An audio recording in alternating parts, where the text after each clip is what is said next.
Hey book lovers, happy new year. Welcome back to my channel. My name is Mar, and for the first video this year, I decided that I wanted to do a little recap of what I read in 2024.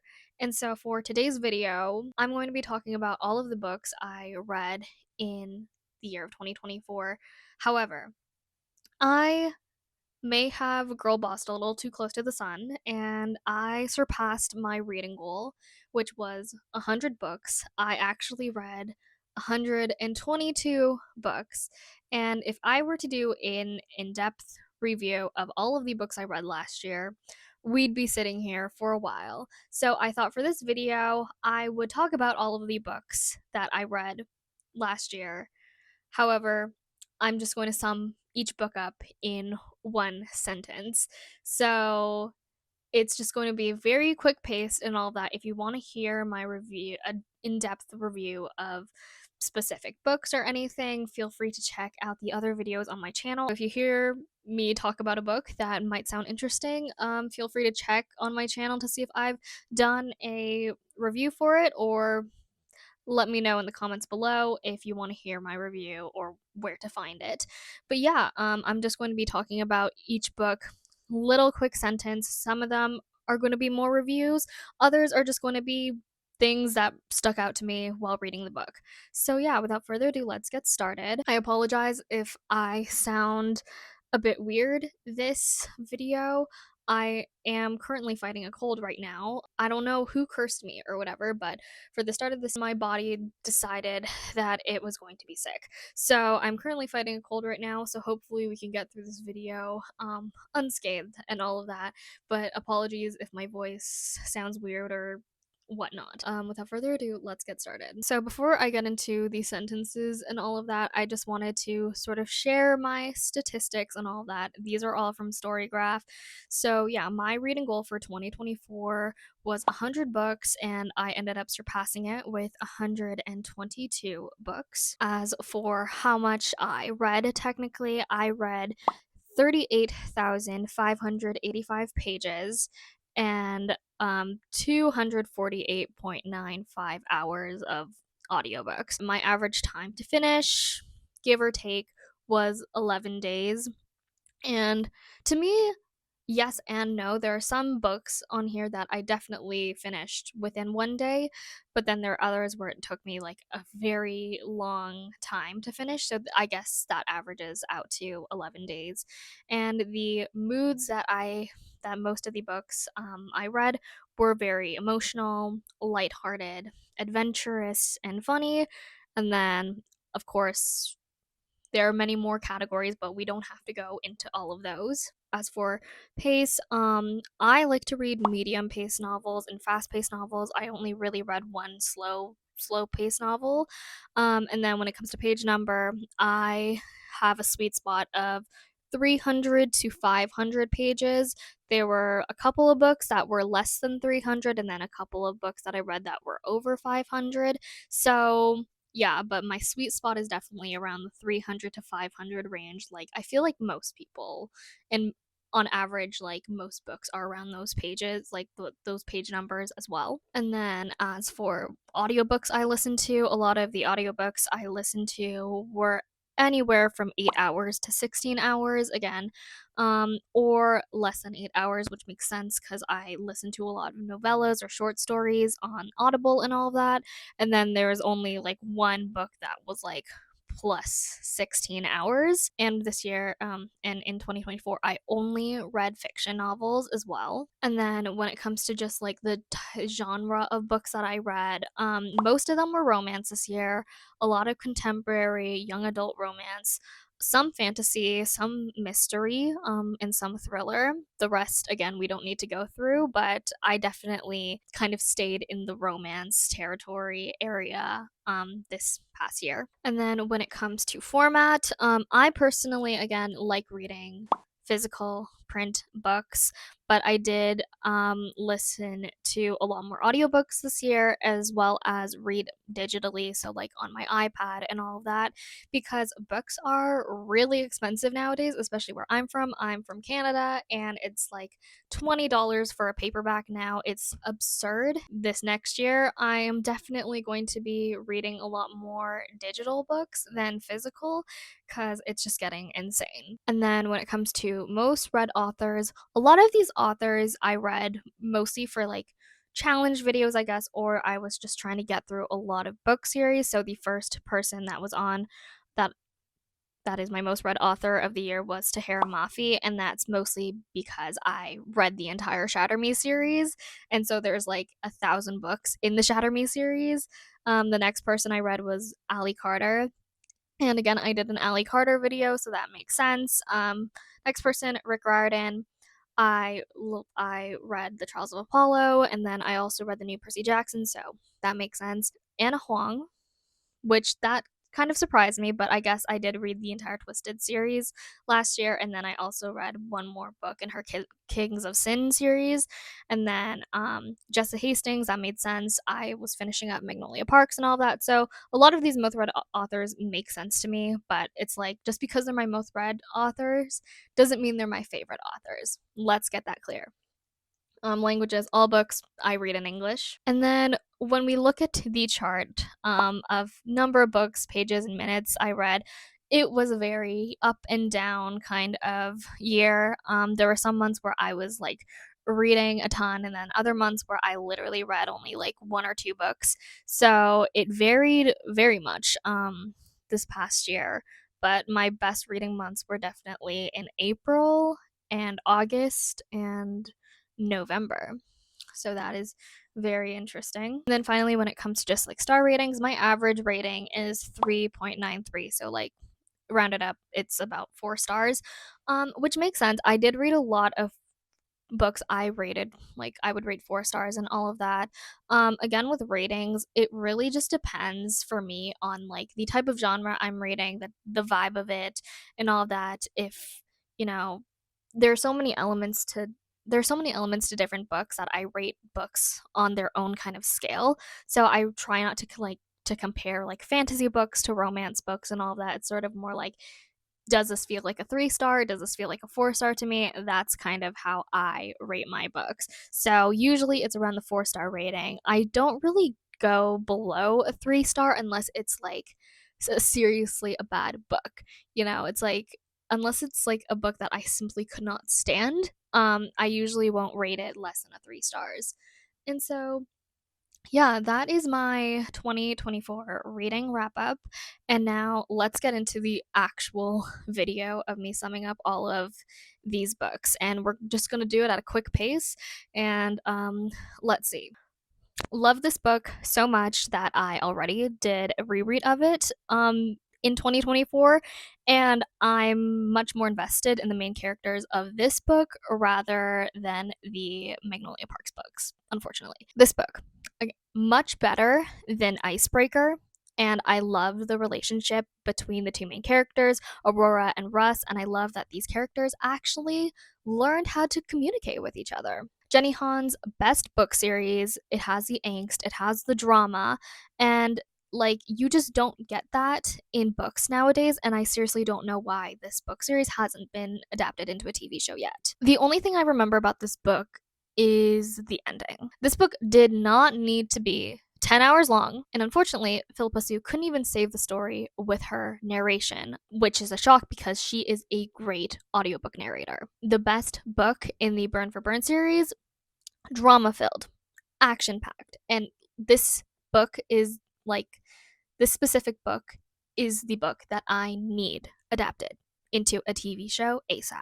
I feel like this book is pretty self aware that it's not good, and it's mostly unserious, like most of the times, because tell me why Alex starts singing. Why does he start singing? This book is something about like an Asian girl uncovering a murder mystery or something that happens at the college she goes to, but the execution of everything just did not work. This book was really good up until the epilogue. The epilogue still haunts me to this day. This book went on for a little bit too long for my liking, but like I also really enjoyed reading about two serial killers who are lovers. For this book, love the world building and the characters and the magic system, and it is a series that I'm constantly thinking about. This book shifted my opinion of the Magnolia Parks characters. However, it was a little bit too long, but the ending absolutely broke me. Broke me. This book, 5-star read. I love Julian. I love Christian. I love Daisy. And I needed the third book yesterday. Introduced me to the concept of nodding. Okay, Jessica, I don't know how you made me hate a main character that is based on yourself, but somehow you managed to do that. This book, I had to suspend my disbelief for like a lot of it, but I had a really fun time reading it. This book reminded me a lot of the show Exo Kitty that's on Netflix, but this book was released first and before the show, so I don't know. But also, I don't remember the names of the characters in this novel. I enjoyed this book more than the first one, and honestly, it's mostly because I love books about Nepo babies and their love lives. This book, 6-star book, beautifully written, but I still haven't forgiven Jessa for the outcome of the Henry, Joe, and Tora love triangle. Honestly, if I could be any character in the Ana Huang universe, it would be Bridget because she has the least amount of trauma and probably the easiest job. I think this is probably the best book in the series, and I like Josh and Jules together. This whole book could have been an email. This book could have also been an email. Okay, I think I enjoyed this book while I was reading it, but the snake was a bit much. A woman in STEM playing matchmaker and knows how to code just sounds like a girl boss to me. I feel like the concept was there, but it could have been executed a little bit better. I felt called out by the main character in this one. Okay, so like the main girl is a bit unhinged, but also like she runs a business to do her classmates' dirty work. So I really can't complain about her being a hustler or anything. Like she was girl bossing, gaslighting, gatekeeping, you know. She needed someone to match her freak, and she did. Okay, I remember being thoroughly entertained, but the main girl got on my nerves way too often, and I wish we got more plot with the band members. Questionable character development and the execution of themes could have been better, but to be honest, I wasn't expecting much from a young adult book. My first Abby Jimenez book, love the concept, execution, plot, characters, just literally everything about it. No notes whatsoever. I love a Romeo and Juliet retelling. I think Olive Blake's writing style, it took me a bit to like get used to, but I do wish this was a series rather than a standalone book. She rode into the meeting on a skateboard. This was a quick thriller, and it gets the job done, but it's not my favorite. I like this book when I read it, but I don't even know if I'll reread it ever. This novella, I genuinely forgot it existed, but it brought me back to my junior high days. Touch her, and you die. Literally. Also, who the fuck is Adam? I like this book while I was reading it, but now that I think about it, I have mixed feelings about it. So, like, I don't know. Okay, guys, the audiobook for this book eats. I forgot the plot of this book, but I love Miles, and that's all that matters. For this book, I listened to the audiobook, and I think that was a mistake because I retained nothing while reading it, and I really can't remember the plot of this book either. So, this book was promising when I picked it up, but unfortunately, it didn't meet my expectations, and also the main girl's just kind of dumb. It was cute, but again, the main girl character became too much for me. Why am I saying this? The script was indeed flipped. So I don't know why I still got surprised while reading this book. Not gonna lie, I read this because the guy on the cover looks like Jungkook from BTS, but the actual book itself, super disappointing. Okay, this book wasn't as good as the first book, but it wraps up the series very nicely. This book was entertaining, but it felt super long for some reason for being a young reader's book. Not my favorite thriller just because I simply could not connect with the characters at all, and I simply thought of all of them as being disposable. Okay, this book experiences second book syndrome for sure, but as I was looking on my bookshelf, apparently I have a signed copy of this book. I read this book when I wasn't in a fantasy mood, so I don't know how to feel about it in general, but I do know that the romance subplot did hit. Rick is paying for my therapy bills because what the fuck? Personally, I enjoyed this book, but I understand why it's some people's least favorite Emily Henry book. Rick is still paying for my therapy bills because, again, what the fuck? I feel like Allie Hazelwood has found her formula, and I will be eating up everything she writes. Literally, 5-star read for me, no notes. It was just the perfect book I needed for the summer, and I feel like if I read it at any other time, it wouldn't have like hit as hard. This book, creepy, eerie, and also has convinced me that I would make a great FBI agent. Okay, so this is a rom com book about rom com screenwriters, but it unfortunately missed the rom com mark for me. I simply could not tell you the plot of this book because there isn't one. I feel like there were too many characters in this one, but I enjoyed all the puzzles and I loved being back in the Inheritance Games universe again. For these three books, I honestly had low expectations, but for like small town romances, I ate it up and not gonna lie, like they pleasantly surprised me. Okay, this one I just needed something quick to listen to, and this was the first thing I saw on Audible. Okay, this book, not Ally Carter's best work, but it was very nostalgic, and I feel like Ally Carter, her books are better when they're series and not standalones, if that makes sense. Okay, this book, unhinged and kind of crazy, but I respect it, and I just love anything Jennifer Lynn Barnes writes. Okay, I listened to this book for the narrator, not the plot or characters or concept, because I am not a 40-year-old man. This was a fun, tangled retelling that went by pretty quick, and I really enjoyed it. Yeah, I don't understand the hype around cowboy romances. Okay, I'm starting to understand the hype around cowboy romances. This book was a reread from when I was younger, but definitely cheesy. But it was fun and I love a heist. Okay, this book simply isn't worth anyone's time, and it also doesn't come with trigger warnings, so like please search them up if you are planning on reading this book or this series. Okay, the main character in this one is actually unbearable, but the ending saves this book. Again, still super cheesy, but just as fun as the first book. Okay, this one literally drove me insane while I was reading it, but the ending, again, it got me. It got me. Kat and Hale still internally screaming about them. This is the best book in the series, even though I guess the twist 20% into reading it. Okay, this book was surprisingly good and is my favorite book in the Maple Hill series. And also, this epilogue doesn't traumatize me either. I still have not forgotten the icebreaker epilogue, and Hannah Grace also needs to pay for my therapy bills. Honestly, I love the concept and the characters in this book,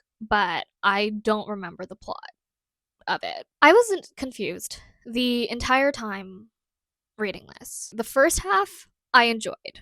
The second half was a bit questionable, in my opinion. I wish there was more action in this book compared to the first one, but I do love the characters in this and the continuation of all the characters. The family tree in this book is absolutely insane and crazy. Personally, I needed an Ally Carter Christmas novel this year, and she did not disappoint. Okay, this book made me cry for some reason, and it's like not sad or anything, but personally I just love the concept of it, and I personally thought it was executed pretty well. Okay, I have mixed feelings about this book, and I feel like it's just mostly cuz Better Than the Movies isn't my favorite Lynn Painter novel, but I don't know. There were just a lot of things about this book that I didn't like, but I still ate it up. Okay. This is a dark romance. Has a very strong start, but I would say a very slow finish. The last like 30% of the book, I was kind of like, what are we doing? But the first couple chapters, I will say, I enjoyed it a bit more than I thought I would. Okay, the ending of this book literally made me gasp, and I need the third one right now. Okay, I saw most of the twists coming when I was reading this book, but the twist at the end, okay, that one got me. She got me. This book reminded me of like The Good Place. It just gives The Good Place vibes, and I love that show. And personally, I had a fun time reading it, and it was a cute little romance. Yeah, I have no clue why I read this one. Personally, I just missed reading about Percy, Grover, and Annabeth. I miss them a lot. Is this the best book? No. No. But I just miss them a lot. Okay, very whimsical. And I need another spin-off ASAP, whether it's in the Caraval universe, Once Upon a Broken Heart universe, whatever. I just need a spin-off right now. This series is the reason why I need to be put in an insane asylum because I don't know what I just read. And I don't mean that in a good way. Not gonna lie, I was lost half of the time while reading this book, but the vibes were good. And sometimes that's all we need are the vibes. Okay, Girlie was wearing her rose tinted glasses the entire time because after the fifth red flag, how did you not leave this man? Personally, I just love the Inheritance Games world, and so this series of novellas or whatever, they did not disappoint. Some of them were a smidge too long, but I will forgive it because I just love being back in the universe of the Inheritance Games. In this book, the main character just continues to make questionable choices and decisions for himself. And so, like, I don't know, I just didn't enjoy it as much as I thought I would, which is unfortunate. Yeah, with this book, don't come at me, but this is unfortunately like this is my least favorite Emily Henry book. I'm sorry. Okay, I just needed a quick Christmas story to listen to, and I guess this did the trick. I cannot remember what this story is about. Okay, you will not catch me falling in love with a man named Kingfisher. Okay. I personally think this book is kind of overhyped, but at the same time, I feel like if you're looking for a romantasy book that follows the exact same formula as any other romantasy book that you've read, you would enjoy this. But for me, I was expecting something different and I just did not get it. One thing about me is I love a Groundhog Day moment, and this was the perfect sort of Christmassy holiday spirit vibey book that I needed. And Christina Lauren, they always do the trick. Okay, I've unfortunately now associated candy canes with yeast infections, and also don't get me started on light displays now. Okay, for this book, the fantasy elements kind of took me aback. I was not expecting it to transition from dark academia to fantasy that quickly, but I still liked it, I guess. Okay, I love how Rick ended the series, but also also thought that this series was like a smidge too long. Okay, I wish I enjoyed this book more, but this is my least favorite Anne Liang novel. I was just expecting something else, and also this book was marketed as fantasy when it's not fantasy. So if you are thinking of reading this book and you're going into it thinking that it's a fantasy book, it isn't. It isn't. It is a hit. It is a retelling of a Chinese fable. So, yeah, take that as you will. Okay, this book had me screaming, crying, and throwing up, and I am ready to start the third. I'm just waiting for it to come in the mail, but the ending literally, like, I have no words. Like, it has rendered me speechless. Okay, this book, it had me up until the last 30%. Also, these stakes are the lowest of low stakes you could ever find in like a cozy fantasy book. So, like, if you're looking for a book like that, where there's like really no stakes whatsoever, this is the book for you. Okay, and in this book, she just really wanted to fuck a dragon. This one, all I have to say is gaslight, gatekeep, girl boss. I decided that for this year, I would start and enter my pretentious bro fantasy era. And then, last book I read of the year, this book was very unhinged and it kept me asking, Is this book about Anna Delvey? Anyways, those are the 122 books I read this year, summed up in a single sentence. Thank you for being here. It was really fun to film and all of that, and it was really fun to just try to figure out how I would sum up each of like my thoughts of these books in a singular sentence. Let me know your thoughts and if you had the same thoughts as me, if you've read any of these books this year. I have a ton of book content that I want to be doing this year, and I have made it my mission to be a little bit more proactive on this channel, update you guys a bit more regularly, and all of that. I know a lot of you have started subscribing to me because I did Bookmas. I'm super excited to start 2025 off with this video. I have so many ideas, and I can't wait to see you in my next one. Let me know in the comments below if you have the same thoughts as me on some of these books, if you have different thoughts, if you want to sum up your books in a singular sentence, go ahead, do it in the comments. But yeah, thank you so much for watching this video till the end, and I'll see you in my next one. Bye. Happy 2025.